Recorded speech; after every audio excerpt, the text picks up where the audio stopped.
Hello everyone, my self सी ए काजल डेरोलिया। उम्मीद करते हैं सब बहुत बहुत अच्छे होंगे। हमारा आज का जो सेशन है वो है for CUCT MCOM entrance exam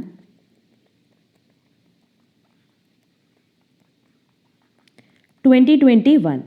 अब देखो, अगर हम लोग CUCET की बात करें, that is central universities common entrance test की, तो उसमें स्पेशली MCOM कोर्स के लिए हमने पूरी डिटेल अपलोड की है कि उसकी एलिजिबिलिटी क्राइटेरिया क्या है, कौन कौन सी यूनिवर्सिटीज़ पार्टिसिपेट करती हैं, किस तरह से उनका एप्लीकेशन फॉर्म फिल करना है, कौन कौन से सब्जेक्ट्स उनके सिलेबस में है, एग्ज़ाम पैटर्न क्या है एंड सो ऑन। अगर वो क्लास आपने नहीं देखा होगा तो उसकी लिंक आपको डिस्क्रिप्शन बॉक्स में मिल जाएगी। वहाँ से आप पूरा का पूरा CUCET का पैटर्न, पेपर पैटर्न समझ पाओगे। तो देखो, वहाँ हमने ये चीज़ बताई थी कि हमारे पास ओवरऑल 100 MCQs रहेंगे।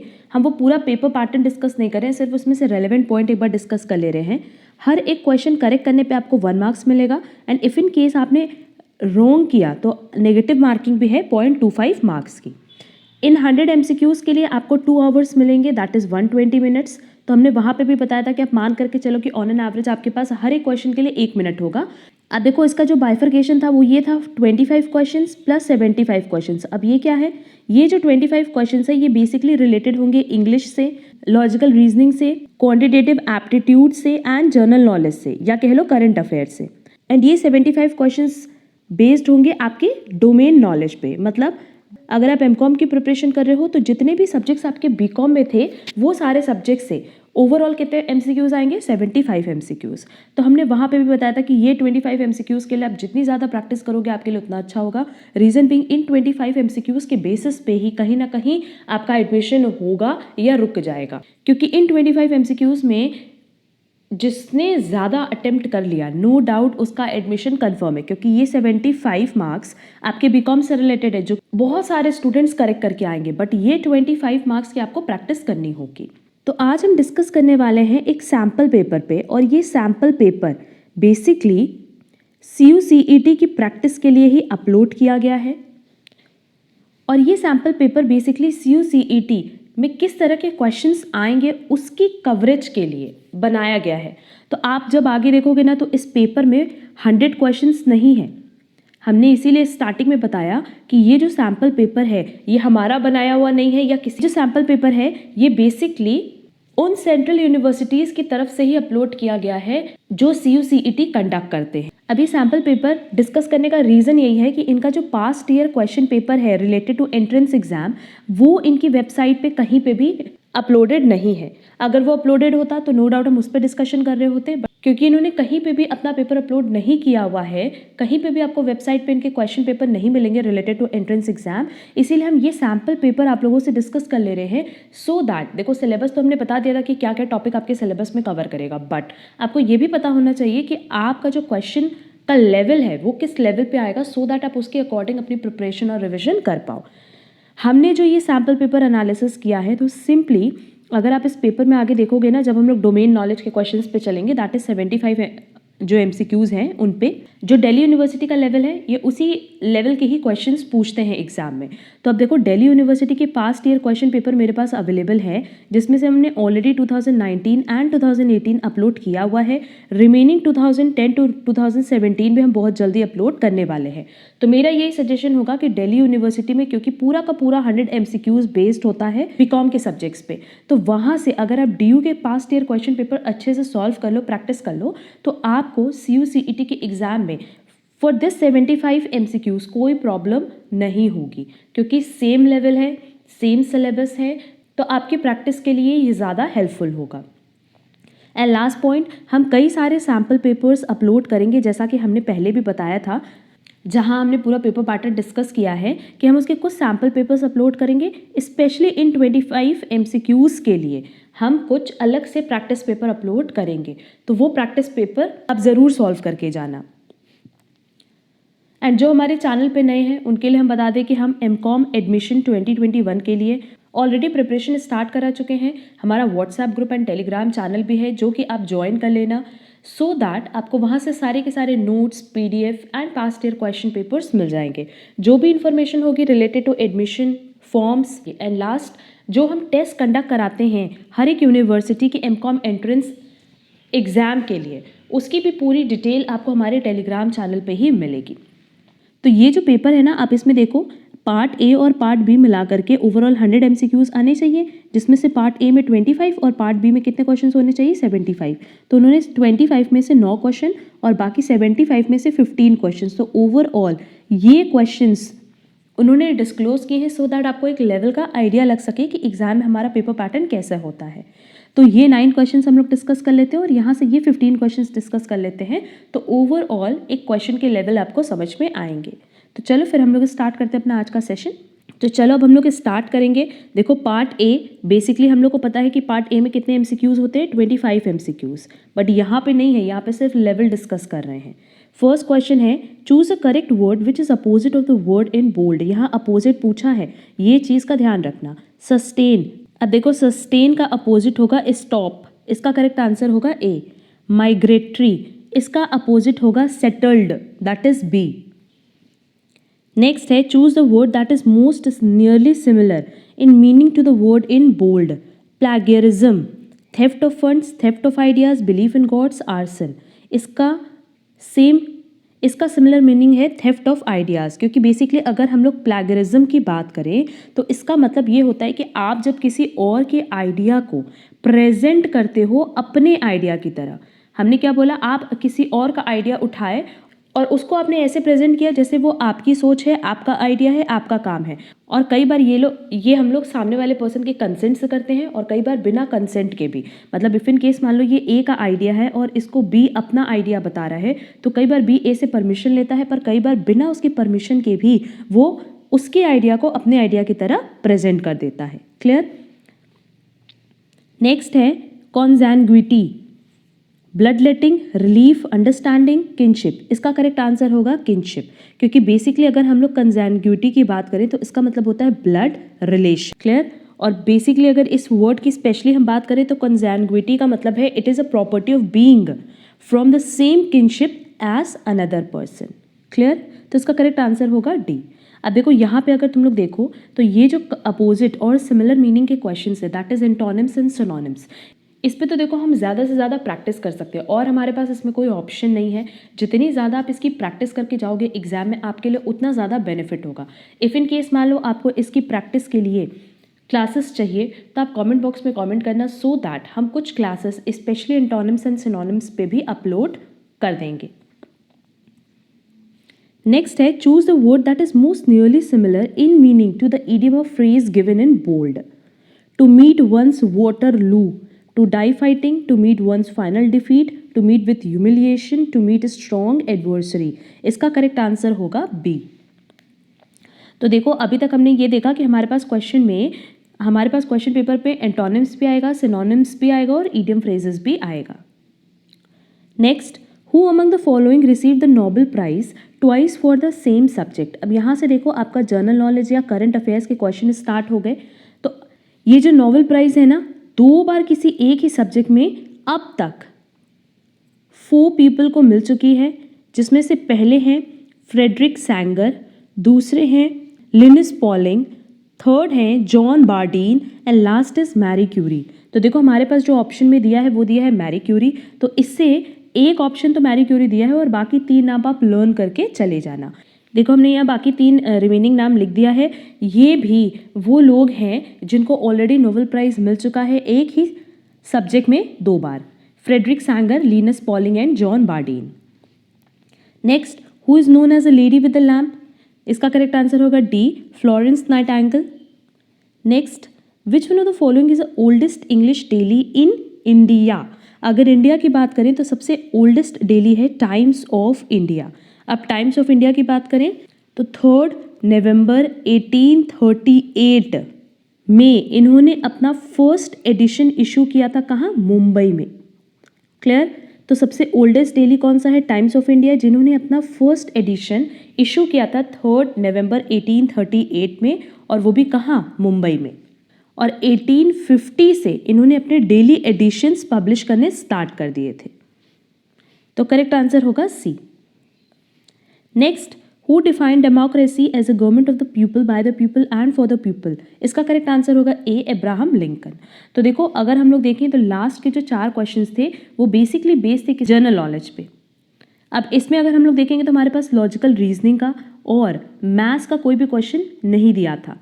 उसके लिए हमने पहले बताया कि ये तो सैम्पल पेपर आपकी यूनिवर्सिटीज़ की तरफ से अपलोडेड था, इसलिए हम इस पर डिस्कशन कर रहे हैं। बट हम भी बहुत जल्दी सैम्पल पेपर्स अपलोड करेंगे जहां ओवरऑल 100 MCQs होगा एंड पहला 25 बेसिकली आपका English, logical reasoning, maths and general knowledge पे होगा और बाकी रिमेनिंग 75 क्वेश्चंस आपके डोमेन नॉलेज से रिलेटेड होगा। तो वो सैम्पल पेपर आप ज़रूर प्रैक्टिस कर लेना सो दैट आपको पेपर पैटर्न एंड क्वेश्चन के लेवल समझने में दिक्कत ना हो। तो यहाँ के देखो 9 क्वेश्चंस हमारे पास थे एंड रिमेनिंग जो क्वेश्चंस है वो यहाँ पे हमारे पास अवेलेबल नहीं है। तो नो डाउट 1 to 25 ये बेसिकली किसका होना चाहिए, पार्ट 1 का। तो देखो अब क्वेश्चन नंबर 26 से दोबारा से हमारे पास डिटेल मेंशन की गई है फॉर पार्ट बी। और अगर हम पार्ट बी की बात करें तो इसमें ओवरऑल कितने MCQs आते हैं, 75 MCQs। बट हमारे पास सैम्पल के लिए सिर्फ 26 to 40 क्वेश्चंस अवेलेबल हैं। That is overall 15 MCQs available हैं किससे रिलेटेड, पार्ट बी से रिलेटेड। तो ओवरऑल कहीं ना कहीं हमें इसका आइडिया तो लग ही जाएगा। हमारे पास सबसे पहला क्वेश्चन है the ratio which indicates the long term financial prospects of the company are. अब अगर हम लॉन्ग टर्म की बात करें तो liquidity ratio, solvency ratio, turnover ratio, profitability ratio. Correct answer होगा सॉल्वेंसी रेशियो। अगर सॉल्वेंसी रेशियोज की बात करें तो it is also known as financial leverage ratios. अब सॉल्वेंसी रेशियो में बेसिकली क्या होता है, हम अपने डेट को कंपेयर करते हैं किसके साथ, कंपनी के असेट्स के साथ, कंपनी की इक्विटी के साथ, कंपनी की अर्निंग्स के साथ, और ये देखते हैं क्या कंपनी के पास इतना सफिशिएंट फंड है कि वो लॉन्ग टर्म डेट को पे कर पाए और उनके इंटरेस्ट को भी पे कर पाए ऑन टाइम। अगर वो पेमेंट करने के लायक है, अगर आपकी ऑर्गेनाइजेशन पेमेंट करने के लायक है तो नो डाउट आपकी ऑर्गेनाइजेशन लॉन्ग रन में चलेगी। अदरवाइज क्या होगा कि वो लॉन्ग रन तक, बहुत लंबे समय तक आपका बिजनेस नहीं चल पाएगा, आपकी ऑर्गेनाइजेशन नहीं चल पाएगी। क्लियर? और ये हम कहाँ चेक करते हैं, सॉल्वेंसी रेशियो में। तो करेक्ट आंसर होगा B. Next, the effect of purchase of goods for cash on funds, cash concept is. अब देखो अगर हम गुड्स परचेज करेंगे तो नो डाउट हमारे पास से क्या होगा, कैश आउटफ्लो होगा, मतलब हमारे पास से पैसा जाएगा और बदले में हमारे पास क्या आएगा, गुड्स आएगा। तो नो डाउट हमारा कैश क्या होगा, डिक्रीज। तो ऑप्शन है decrease in cash, increase in cash, no change in cash, equals to cash. But of इस करेक्ट आंसर क्या होगा, A, decrease in cash. Next, net revenue is arrived at होगा। Simply देखो होता क्या है कि इफ़ इन केस मान लो आपने 10 रुपये का कोई सामान सेल किया है और उस 10 रुपये को बनाने में आपका 5 रुपये लगा है, तो इसको माइनस करने पे ये जो आपकी बैलेंसिंग फिगर आएगी इसी को हम लोग कहते हैं नेट रेवेन्यू। कि उस रेवेन्यू में से वो अमाउंट हम डिडक्ट कर देते हैं, या कह लो कि वो कॉस्ट या वो एक्सपेंसेस हम डिडक्ट कर देते हैं जो कि उस रेवेन्यू को जनरेट करने में इन्वॉल्व थी। क्लियर? तो वो ऑप्शन है sales revenue less cost, revenue after tax add depreciation, cost less tax liability, sales revenue less tax liability. Correct answer क्या होगा, ए, कि अगर हमने 10 रुपये का सामान मार्केट में बेचा है तो ये नो डाउट हमारी रेवेन्यू है, बट इसको बनाने में 5 रुपये लगा था तो ये हमारी कॉस्ट है। माइनस करने पे जो वैल्यू आ रही है बेसिकली इसको हम लोग क्या बोलेंगे, नेट रेवेन्यू, कि इतना एक्चुअल में हमारे पास पैसा बचा इस पर्टिकुलर एक्टिविटी को परफॉर्म करने के बाद। और ये किस तरह की कॉस्ट की हम बात कर रहे हैं या फिर कह लो एक्सपेंस की हम बात कर रहे हैं, ये डायरेक्ट एक्सपेंस है जो कि आपके रेवेन्यू जनरेट करने से रिलेटेड था। तो इसका करेक्ट आंसर होगा A. Next, the formula for combined leverages, ये तो सिंपल है, operating leverage multiply financial leverage. तो करेक्ट आंसर होगा A. Next, calculate GP from the following details. Opening stock दिया है, सेल्स दिया है, परचेजेस दिया है, क्लोजिंग स्टॉक दिया है। सिंपली हम लोग कैलकुलेट कर सकते हैं। सबसे पहले हम लोग इन 4 इन्फॉर्मेशन की हेल्प से COGS निकाल लें। COGS क्या होता है बेटा, opening stock plus purchases minus closing stock. Opening stock 500 है, परचेजेस 3500 है, इन दोनों को ऐड करोगे तो कितना आ जाएगा 4000 और 600 माइनस करने पे आएगा 3400। तो COGS तो आ गया 3400। तो देखो हमने COGS जो निकाला था वो हमारा आया था 3400। अब GP इज इक्वल टू हो जाएगा sales minus COGS। Sales already given है, 6000 एंड COGS हमने कैलकुलेट किया था 3400। तो हमारे पास जो वैल्यू आएगी वो आएगी 2600। दैट इज हमारा ग्रॉस प्रॉफिट कितना होगा 2600। ऑप्शन देखो, करेक्ट ऑप्शन हो जाएगा B 2600. Clear. Next, if a partnership firm carrying on a profession is in loss, the maximum amount of salary payable to partners is, salary मतलब basically हम लोग remuneration की बात कर रहे हैं और ये as per income tax act, अगर आपका पार्टनरशिप फर्म जो कि बेसिकली कैरी कर रहा है एक प्रोफेशन और वहाँ लॉस हो रहा है, तो आप मैक्सिमम सैलरी अपने पार्टनर्स को कितनी दे सकते हो, 1,50,000, जो कि ऑप्शंस में नहीं है. तो बेसिकली हम करेक्ट आंसर बता दे रहे हैं कि लॉस के केस में जो मैक्सिमम डिडक्टेबल अमाउंट है वो है 1,50,000.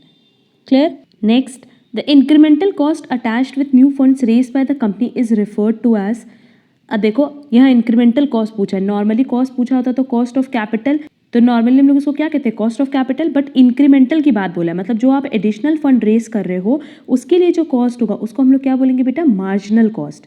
हमेशा याद रखना कि अगर इंक्रीमेंटल और एडिशनल की बात करें तो बात किसकी करेंगे, मार्जिनल की. तो करेक्ट आंसर होगा C. Next, the process by which business communicators analyze needs and knowledge of the listeners in order to improve livelihood of communicating effectively through oral presentation is called B situational analysis. Next, name the type of questions hindering communication. इसका correct answer होगा B, testing. Next, which type of problems are viewed by good executives from an organizational perspective. इसका correct answer होगा C, problems related to decision making. Next, dash practices help people to work smarter. Job enlargement, job involvement, job rotation, job management. Correct answer होगा B, job involvement. आपका जितना ज़्यादा involvement होगा आप उतना ज़्यादा अच्छे से परफॉर्म कर पाओगे. Next, income tax act recognises this method of depreciation. अगर इनकम टैक्स एक्ट की बात करें तो इसमें डेप्रिसिएशन का सिर्फ एक ही मेथड डिस्क्राइब किया गया है और वो है रिटन डाउन वैल्यू मेथड.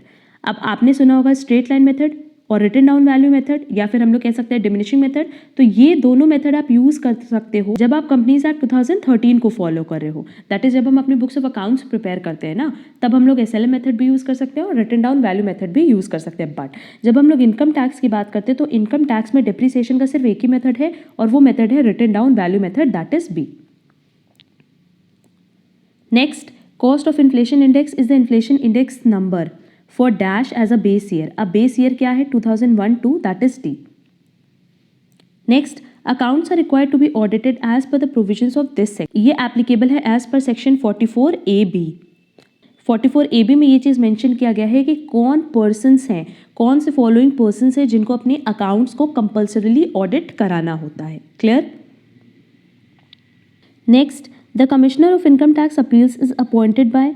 इसका करेक्ट आंसर है बी, सेंट्रल गवर्नमेंट. अब देखो इसके आगे के क्वेश्चंस मेरे पास अवेलेबल नहीं है, यही 15 क्वेश्चंस अवेलेबल थे बेसिकली. इसके आगे और 60 MCQs होने चाहिए थे, बट ये जो सैम्पल पेपर है ये कंप्लीट नहीं है. बट क्योंकि ये सेंट्रल यूनिवर्सिटीज़ की तरफ से अपलोड किया गया था इसलिए हमने इसकी क्लास अपलोड की है. बाकी हम जितने भी सैम्पल पेपर्स अपलोड करेंगे हर में 100 MCQs ही हम अपलोड करेंगे. 25 क्वेश्चंस होंगे related to English, logical reasoning and so, and remaining 75 MCQs होंगे आपके domain knowledge, that is BCom से रिलेटेड. तो बीकॉम वाला पूरा सिलेबस हमने डिस्कस किया था. बट देखो यहाँ पे अगर ये क्वेश्चंस के लेवल आप देखो तो आपको एक ओवरऑल आइडिया लग जाएगा कि एग्जाम में किस लेवल पे आपके क्वेश्चंस बनेंगे. तो यहाँ हमारे पास कुछ टैक्स का क्वेश्चन था, कुछ कॉस्ट का क्वेश्चन था और कुछ कम्युनिकेशन का क्वेश्चन था. सारे सब्जेक्ट्स तो नो डाउट इसमें कवर भी नहीं हो पाए क्योंकि सिर्फ 15 क्वेश्चंस हमारे पास अवेलेबल था. बट नो डाउट आपको एक पेपर पैटर्न और पेपर का लेवल पता चल गया होगा कि किस लेवल पे आपके एग्जाम में क्वेश्चंस आएंगे. तो इसी के अकॉर्डिंग आप अपना रिविजन स्टार्ट कर सकते हो. और बहुत जल्दी हम सैम्पल पेपर्स अपलोड करेंगे तो आपको एक 100% आइडिया लग जाएगा कि किस लेवल पे आपको प्रिपरेशन करनी है. अब देखो पहले हमने बताया था कि जो इंग्लिश है, लॉजिकल रीजनिंग है, इन सब के लिए आपको सेल्फ प्रैक्टिस स्टार्ट कर देनी चाहिए. अगर आपको इसके लिए प्रैक्टिस सेट, प्रैक्टिस पेपर चाहिए होगा तो आप कमेंट बॉक्स में कमेंट करना सो दैट हम इसके लिए एक प्रैक्टिस पेपर अपलोड कर दें. बट ईडियम फ्रेजेस हो गया, एंटोनिम्स सिनोनिम्स हो गया, इसमें तो आप जितनी ज़्यादा प्रैक्टिस करके जाओगे एग्जाम पॉइंट ऑफ व्यू से उतना ज़्यादा आपके लिए अच्छा होगा क्योंकि इसकी कहीं कोई लिस्ट मेंशन नहीं की गई है. अगर आज के सेशन में या आज की क्लास में कहीं पे भी कोई डाउट होगा तो आप कमेंट बॉक्स में कमेंट करके ज़रूर पूछना. आज के लिए बस इतना. Thank you so much.